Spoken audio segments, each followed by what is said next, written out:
Hi everybody, it's Mockridge here. I'm an anti and postnatal fitness expert and I'm here to talk to you a little bit about abdominal separation.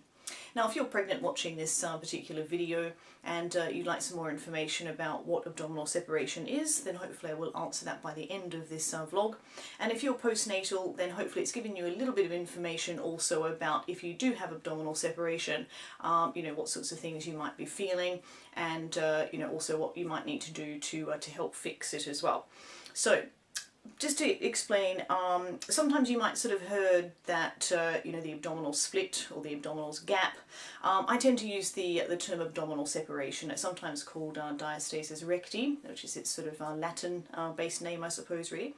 But in men and women, the abdominals at the front of the body here are actually already in a separated state.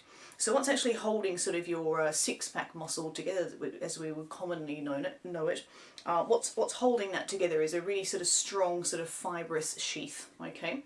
It's a little bit like kind of the texture of really, really strong cling film, or what you sort of wrap your sandwiches in, okay? So if I can kind of explain what happens during pregnancy, so obviously your bump starts to protrude forwards, and as your pregnancy gets more into the stages. By the way, you can show anywhere between sort of 12 and 25 weeks. Some women have a little bump at very early stages on, others it takes 25, 27 weeks really before there's any sort of significant bump showing there, shall we say. So it just proves that every pregnancy is slightly different. But essentially what happens first of all, so the abdominal muscle, the six-pack muscle I'm talking about, it starts here up in the centre of the rib cage and runs down through the belly button and then inserts actually into the front of the pelvis, into the pubic bone. So that's the sort of section of muscle that I'm talking about here. Okay, so as bump sort of protrudes out through the centre of your stomach there, I guess there's only so much room for it to grow. So in some pregnancies that muscle will start to lengthen first actually, so it'll start to lengthen this way. And then after a little while, if the abdominals need more room, then it's actually at the belly button site here, which is the weakest point in that sort of chain of events, shall I say.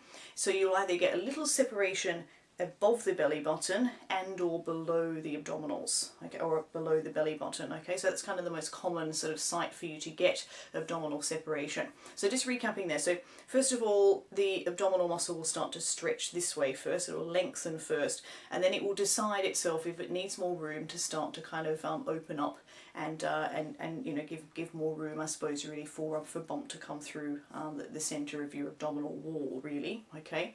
So it's completely painless. You won't really feel anything going on. You'll be completely, you know, oblivious to really what's going on. I would never suggest that a pregnant person try to discover whether they have an abdominal separation during pregnancy. I'd leave that for something, you know, to test perhaps postnatally. So if you're a new mom and you're watching this video and you'd like to know if you have abdominal separation, I do have a video already on my YouTube channel which explains you know, how to test for abdominal separation. So do find that through the channel if you want to. It's nothing really major to worry about, so you know, don't be too concerned if a physiotherapist or a midwife or a health visitor has checked your abdominals, or your doctor or whatever, and they have found an abdominal separation. There are in most instances just a number of exercises that you need to kind of religiously do to help close that gap. Obviously if you're suffering with significant pelvic or back pain and you have abdominal separation, or there's a pelvic floor dysfunction for example, then definitely you need to get that referred and you definitely need to get that checked out, perhaps even having a second or third opinion in some instances. But it's generally Pilates based exercise that you want to be focusing on during pregnancy and also after birth, to A, sort of reduce your chances of getting an abdominal separation, and B, obviously increasing your chances of you know, sort of realigning the abdominals back to their original state again. Okay, so any questions at all, do get in touch with me. I'm more than happy to help, as you know. But I hope that's given you a little bit of information about what abdominal separation is and what to do should you discover that you have a diastasis recti after birth. Any further questions, do get in touch. Thanks for watching.